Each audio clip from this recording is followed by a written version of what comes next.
to begin my presentation this afternoon by talking about what I think is the most important issue in language education, the most important question, and that is, how do we acquire language?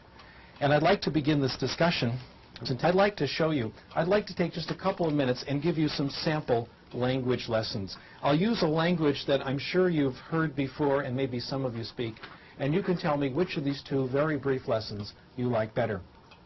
Here's lesson number 1. Wir werden jetzt anfangen, Deutsch zu lernen. Und ich möchte im Voraus sagen, dass nach meiner Meinung Deutsch ist eine sehr schöne Sprache.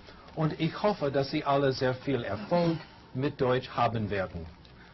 What do you think? Good lesson so far? Do you think if I kept talking to you like that, you'd pick up German? Not very likely. How about if I repeated it? Would that help? Probably not. How about if I said it louder? Would that help? Probably not. How about if I said it and you repeated it back? Again, I don't think that would help. How about if I wrote it out for you and you could see it on your television screen? That wouldn't help either. How about if I wrote it out for you and you copied it down? How about if I wrote it out for you and deleted every 5th word and you tried to guess what the word is? The truth is that none of these things help. None of these things mean anything, and I hope you can see that now. Here's lesson number 2. And for this, you have to watch me carefully. Das ist meine Hand. Verstehen Sie das? Hand? Everyone say, ja, I can hear you, even though it's a TV audience. Good. Kopf. Das ist mein Kopf. Verstehen Sie Kopf? Ja? Gut. Kopf. And here I'll draw a picture now. Kopf. Ist gut, ja? Schön. Kopf. Das ist Mr. Spock, ja? Mr. Spock hat 2 Ohren. Ohren. Verstehen Sie Ohren? Er hat 2 Ohren. Okay, Mr. Spock. Ja? Ach, nein. Entschuldigung. Okay. Augen. Verstehen Sie Augen? Augen. Wie viele Augen? 1, 2, 3 Augen. 3 Augen. Ist das richtig? 3 Augen? Nein. Wir haben nur 2 Augen. Mund. Verstehen Sie Mund? Und hier ist eine Zigarette, ja? Nein. Zigaretten sind nicht gut. If you understood lesson number 2, not every word, but more or less, I did everything necessary to teach you German. And now I'm going to share with you the most important thing I have learned about language. Probably the best kept secret in the profession. We acquire language in one way and only one way, when we understand messages. We call this comprehensible input. We acquire language when we understand what people tell us, not how they say it, but what they say, or when we understand what we read. Comprehensible input, in my opinion, has been the last resort of the language teaching profession. We've tried everything else. We've tried grammar teaching, drills and exercises, computers, etc. But the only thing that seems to count is getting messages you understand, comprehensible input. Now, one of the reasons lesson number 2 was better than lesson number 1 is we had Mr. Spock to help us out. So anything that helps make input comprehensible, pictures, knowledge of the world, realia, etc., helps language acquisition. If comprehensible input is true, what we call the input hypothesis is true, other things follow from it. And a very important corollary of the input hypothesis is this. And this may come as a bit of a surprise to some of you. Certainly came as a surprise to me. Talking is not practicing. Talking is not practicing. What does this mean?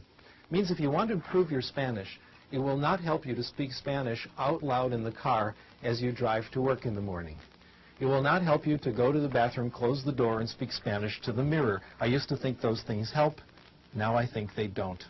On the other hand, if we were a German class and we could hang together for a couple of weeks, say an hour a day of German, and I could keep the input light and lively, as in the second example, you'd start to acquire German. It would come on its own. And eventually, you'd start to talk. Your speaking ability would emerge gradually. Now, we have a lot of evidence that this is true, and the evidence is, think how I feel. My experience took place in 1974 when I was briefly living in exile from California, working at the City University of New York at Queens College as director of English as a second language. And like everyone else in New York, we lived in a big apartment building. And the apartment next door to us was owned by a Japanese company. And every year there'd be a new family in the apartment. And every year there were the children who couldn't speak English. And there I was, director of English as a second language. I will teach English to these children and brag about it to my friends. So I remember going up to the little girl next door. She was 4 years old. Her name was Itomi. And I didn't know about this material on language acquisition then. Nobody did. And I thought then the way you get people to acquire language is you get them to practice talking. So I tried to get her to talk. I'd say, Itomi, talk to me. Say good morning. Say hi. No response. Well, clearly I decided I've got to make this more concrete. Itomi, say ball. No response. Well, obviously I've got to break it down into its component parts. Let's work on initial consonants. Say ba. Look at my lips. Again, no response. There's a theory going around then that a lot of people still believe that children don't really want to acquire language. You have to kind of force it out of them. So I tried that. I won't give you the ball until you say ball. That didn't work either. No matter what I said, Itomi wouldn't speak.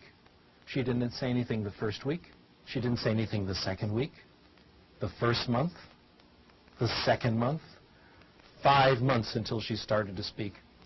First, it looked a lot like first language acquisition, the same process our children went through.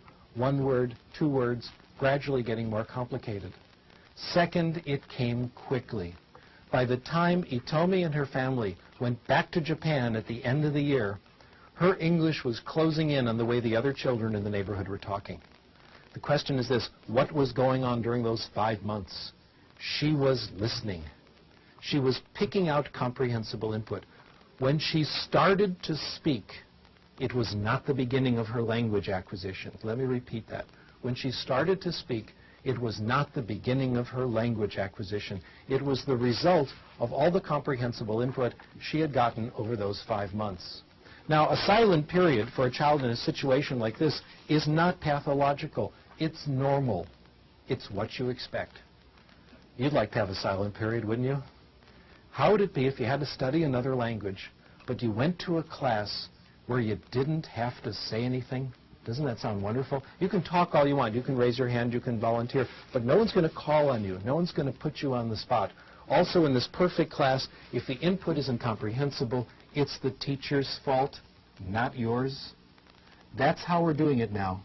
And this is a very important one called the affective filter hypothesis. Research in language acquisition has concluded that there are several factors that relate to success in language acquisition, and I'm going to list them here on your screen. One factor is motivation. Students who are more motivated do better in language acquisition. Those of you who study this know that it's a little more complicated than this, but this is a good approximation. Second, self-esteem. Probably the dominant concept today in popular psychology. Students with more self-esteem, more self-confidence do better in language acquisition. Third, anxiety. And here the correlations are negative. The lower the anxiety, the better the language acquisition. In fact, my hypothesis is for language acquisition to really succeed, anxiety should be 0. This has happened to you. Have you ever been in a situation, speaking a language that you may not speak very well, when the conversation gets so interesting, you temporarily forget that you're using another language? If this is happening to you, that's when you're acquiring. When your focus is completely on the message, what the other person is saying, and your anxiety is temporarily gone. By the way, as an important footnote to this, I guess today we say sidebar, as a sidebar to all this, I'm not sure that 0 anxiety is right for everything. I'm sure it's good for a lot of things, but I'm not quite sure how far to push this. Speaking to you as a college teacher, speaking to you as a parent, I'm not all that free and easy. I think there are certain things in school children absolutely must learn. I think my students at the University of Southern California should suffer. We have hard classes, tough requirements. You don't do the work, you're out. I finally learned what they tried to teach us in educational psychology, the amount of drive or anxiety necessary to accomplish a task depends on the task. Sometimes we call facilitative anxiety is okay. I don't believe in torture, but sometimes a little anxiety is okay. Language acquisition, though, is different. For language acquisition to succeed, anxiety has to be directed somewhere else, not at the language. Frank Smith puts it this way. For the child to develop literacy, the child has to assume that she's going to be successful. The way we integrate this into the theory is like this. If the student isn't motivated, if self-esteem is low, if anxiety is high, if the student is on the defensive, if the student thinks the language class is a place where his weaknesses will be revealed, he may understand the input, but it won't penetrate. It won't reach those parts of the brain that do language acquisition. A block keeps it out. We call this block the affective filter. Here's how it works. Somewhere in the brain, Chomsky tells us, is a language acquisition device. Our job is to get input into the device. So that's input here. Low motivation, low self-esteem, high anxiety, the block goes up, the filter goes up, and the input cannot get in. This explains how it can be that we can have two children in the same class, both getting comprehensible input. One makes progress, the other doesn't. One is open to the input, the other's closed. Let me now try to summarize everything I've said in the last 10, 15 minutes or so, and I'll summarize it in one sentence, and we'll wonder why it took me that long. We acquire language in one way, and only one way, when we get comprehensible input in a low anxiety environment.